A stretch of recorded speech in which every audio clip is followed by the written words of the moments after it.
एक छोटे से गांव में राजू और भोलू नाम के दो भाई रहते थे।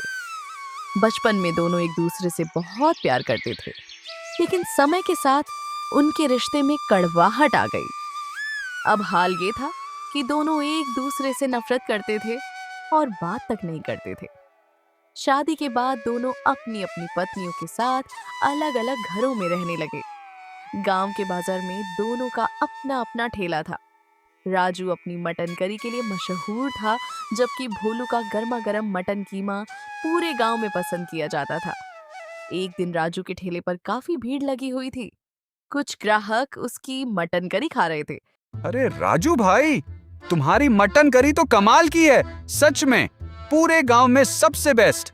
हाँ, तुम्हारे भाई का थोड़ा फीका लगता है, लेकिन तुम्हारा स्वाद तो लाजवाब है। अरे ऐसी कोई बात नहीं है भैया, भोलू का मटन भी बहुत अच्छा होता है। पर हमें तो आपका ही ज्यादा पसंद है। राजू कुछ पल के लिए चुप हो गया। उसके मन में बचपन की यादें ताजा हो गईं, जब उनके पिता दोनों को मटन बनाना सिखाते थे। उधर दूसरी तरफ भोलू के ठेले पर भी उतनी ही भीड़ थी। भोलू भाई, तुम्हारा मटन कीमा इतना स्वादिष्ट कैसे बनता है? क्या राज है इसमें? कुछ खास नहीं भैया, बस अच्छे किस्म का मसाला इस्तेमाल करता हूँ और प्यार से बनाता हूँ। सच में तुम्हारा कीमा तो मुंह में जाते ही घुल जाता है। दोनों भाई अपने अपने काम में माहिर थे। राजू की मटन करी सबसे स्वादिष्ट थी, जबकि भोलू का गर्मा गर्म मटन कीमा पूरे गांव में पसंद किया जाता था। भोलू रोज की तरह बाजार में मटन लेने गया। दुकानदार ने गंभीर आवाज में कहा, अरे भोलू बाबू, अब से मटन के दाम बढ़ गए हैं, तुम्हें अब दुगना पैसा देना पड़ेगा। क्या कह रहे हो भैया, दुगना? इतना ज्यादा क्यों बढ़ा दिया? अरे बाहर से जो बकरा आता था वो अब कम हो गया है, इसलिए दाम बढ़ गया है। इतने में वहां राजू भी आ गया। उसने भोलू को नजरअंदाज करते हुए कहा, अरे भैया, जल्दी से 10 किलो मटन पैक कर दो। मटन तो मिल जाएगा राजू बाबू, लेकिन आज से उसके दाम दुगने हो गया है। अरे भैया, ये क्या मजाक है? पहले ही इतना महंगा था, अब और बढ़ा दिया। लेना है तो लो, नहीं तो किसी और दुकान से ले लो। दोनों ने मजबूरी में महंगे दाम पर मटन खरीदा और अपने अपने घर लौट गए। घर पहुंचते ही राजू ने अपनी पत्नी से कहा, मटन के दाम बहुत बढ़ गए हैं, अब हमें भी थाली के दाम बढ़ाने पड़ेंगे। ठीक है जी, अब कर भी क्या सकते हैं। उसकी पत्नी ने जवाब दिया।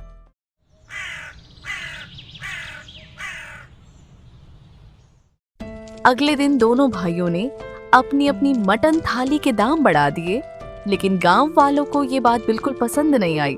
एक ग्राहक गुस्से में राजू से बोला, अरे राजू भाई, पहले ही थाली महंगी थी, अब और बढ़ा दी, हम कैसे खाएंगे? भैया, मैं भी क्या करूं?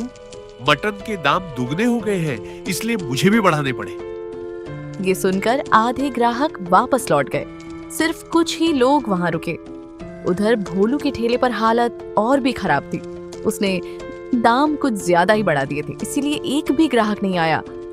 शाम को वो उदास होकर घर लौटा और अपनी पत्नी से बोला, हमें किसी भी तरह सस्ता मटन लाना पड़ेगा, नहीं तो हमारा ठेला बंद हो जाएगा। तुम चिंता मत करो, मेरा एक दोस्त शहर में है, मैं उससे बात करता हूँ, शायद कोई रास्ता निकल आए। इतना कहकर भोलू अगले ही दिन शहर के लिए निकल पड़ा। 2 दिन जैसे तैसे गुजर गए। तीसरे दिन सुबह सुबह राजू फिर से बाजार निकला, इस उम्मीद में कि शायद कहीं ना कहीं मटन मिल जाए। वह एक दुकान से दूसरी दुकान दौड़ता रहा, लेकिन मटन कहीं भी नहीं मिला। थका हारा और उदास होकर वह घर लौट आया। उसकी पत्नी ने उसे देखते ही पूछा, अरे आप तो मटन लेने गए थे, क्या हुआ? अरे सारी दुकानें छान मारी, लेकिन कहीं भी मटन नहीं मिला। क्या? पर क्यों? मटन कैसे नहीं है दुकानों पर? जो बड़ी मंडी से मटन आता था वही बंद हो गई है, इसलिए अब बाजार में मटन मिलना ही बंद हो गया है। अब हम क्या करेंगे? हमें कोई दूसरा रास्ता ढूंढना पड़ेगा, वरना हमारा धंधा बंद हो जाएगा। उधर दूसरी तरफ भोलू के ठेले पर आज पहले से भी ज्यादा भीड़ थी। लोग लाइन लगाकर उसके यहाँ खाना खा रहे थे। एक ग्राहक खाते खाते बोला, अरे भोलू भाई, मटन के दाम तो बढ़ा देते ना, फिर भी तुम इतना सस्ता कैसे बेच रहे हो? अरे भैया, दाम की बात छोड़ो, अब तो बाजार में मटन मिलना ही बंद हो गया है। तभी दूसरा ग्राहक हैरानी से बोला, तो फिर तुम ये सस्ता मटन कहाँ से ला रहे हो? ये मटन हमने खुद घर पर बकरे पालकर उन्हें काटकर तैयार किया है, इसीलिए सस्ता पड़ता है। भोलू ने कहा। वाह भोलू भाई, तुम तो बहुत होशियार निकले। सब लोग उसकी तारीफ करने लगे। भोलू के चेहरे पर जीत की मुस्कान थी, लेकिन सच्चाई कुछ और ही थी। गांव का एक आदमी जल्दी जल्दी चलता हुआ राजू के पास पहुंचा और उत्साह में बोला, अरे भैया राजू, भोलू तो कह रहा है कि वो खुद बकरे पालकर उन्हें काट कर बेच रहा है, वो भी बहुत सस्ते में। यह हो ही नहीं सकता। घर पर बकरे पालकर इतना सस्ता मटन बेचना मुमकिन ही नहीं है। इसमें बहुत पैसा और समय लगता है। तो फिर भोलू इतना सस्ता कैसे बेच रहा है? इसका पता तो उसके मटन कीमे को देखकर ही चलेगा। फिर राजू ने एक योजना बनाई। तुम ऐसा करो, उसके ठेले से एक प्लेट मटन कीमा पैक करवा लाओ। कुछ देर बाद वो आदमी खाना लेकर आ गया। राजू और वह आदमी एक पेड़ के नीचे बैठ गए। राजू ने ध्यान से मटन के टुकड़ों को देखा। देखने में तो बिल्कुल असली मटन लग रहा है, लेकिन ये इतना सस्ता कैसे हो सकता है? और स्वाद भी एकदम असली जैसा है। कुछ ना कुछ तो गड़बड़ है। ये बात मुझे हजम नहीं हो रही है। उधर भोलू अपने घर में अपनी पत्नी के साथ नकली मटन बना रहा था। देखा, मेरे शहर वाले दोस्त ने कितना जबरदस्त आइडिया दिया है नकली मटन बनाने का। सबको लगता है कि हम बकरे पालकर काट रहे हैं। हाँ जी, अगर आप उस दिन शहर नहीं जाते तो हमें भी राजू की तरह ठेला बंद करना पड़ता। अब देखना हमारा धंधा कैसे चमकेगा। पर ये सही है ना? कहीं कोई परेशानी तो नहीं होगी? अरे कुछ नहीं होगा, लोग स्वाद देखते हैं, असली नकली नहीं। चलो, सामान खत्म हो गया है, मैं शहर जाकर और लेकर आता हूँ चुपके से। ठीक है, जल्दी आ जाना। इतना कहकर भोलू शहर के लिए निकल पड़ा। उधर राजू के मन में शक और गहरा हो गया था। अब सच का पता लगाकर ही रहूंगा। राजू पेड़ के नीचे बैठे बैठे सोच ही रहा था कि अचानक उसकी नजर दूर जाते हुए एक आदमी पर पड़ी। अरे ये तो भोलू है। ये ऐसे चुप चुप कर कहाँ जा रहा है? वह धीरे धीरे भोलू के पीछे पीछे चलने लगा। कुछ समय बाद भोलू शहर पहुंच गया और एक गली में जाकर अपने दोस्त से मिला। राजू भी चुपके से पास ही छुपकर सब देखने लगा। भाई, तुम्हारे उस आइडिया से मटन तो बहुत बढ़िया बन रहा है। किसी को जरा सा भी शक नहीं हुआ कि ये नकली है। ये सुनते ही राजू के होश उड़ गए। मुझे पता था ये भोलू जरूर नकली मटन ही बेच रहा है। भाई, थोड़ा और सामान चाहिए था और मटन बनाना है। ठीक है, लेकिन एक बात याद रखना, अगर लोगों ने मटन ज्यादा खा लिया तो वो बीमार भी पड़ सकते हैं। भोलू ने उसकी बात को हल्के में लेते हुए कहा, अरे कुछ नहीं होगा, तुम बस सामान दे दो। उसने एक थैले में नकली मटन बनाने का सामान लिया और गांव की ओर निकल पड़ा। राजू भी तुरंत घर पहुंचा और अपनी पत्नी को सारी बात बता दी। ये तो बहुत खतरनाक है, इससे लोगों की सेहत खराब हो सकती है। तुम चिंता मत करो, मैं अभी मुखिया जी के पास जाकर सब सच बता देता हूँ।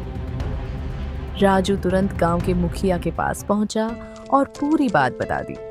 अरे राजू, क्यों बेवजह उसकी बदनामी कर रहे हो?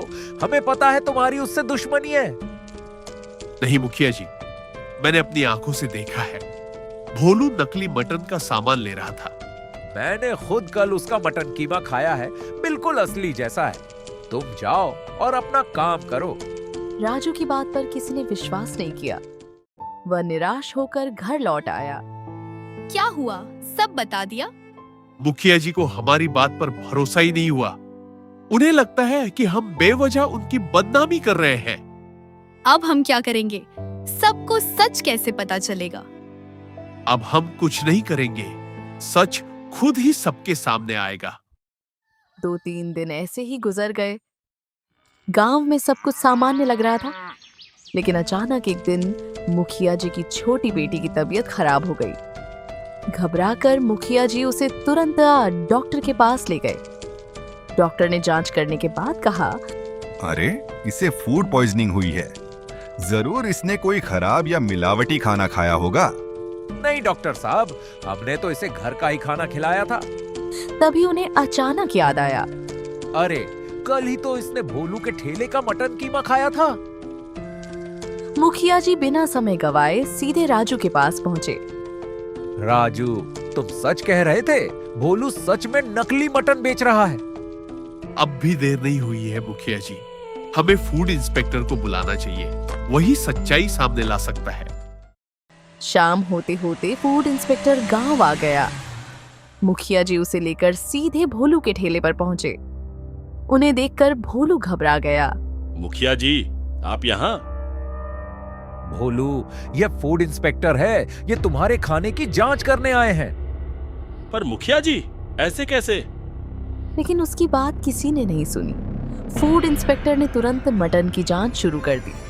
कुछ ही देर बाद उसने कहा, ये मटन नहीं है, ये तो हानिकारक केमिकल से बना नकली मटन है। भोलू डर के मारे कांपने लगा। भोलू, अब सच सच बता दो। भोलू ने हाथ जोड़ते हुए कहा, माफ कर दीजिए मुखिया जी, हमने लालच में आकर ये गलत काम किया। हमें लगा कोई पकड़ नहीं पाएगा। आज से तुम गांव में ठेला नहीं लगाओगे, अब तुम्हें कोई और काम करना होगा।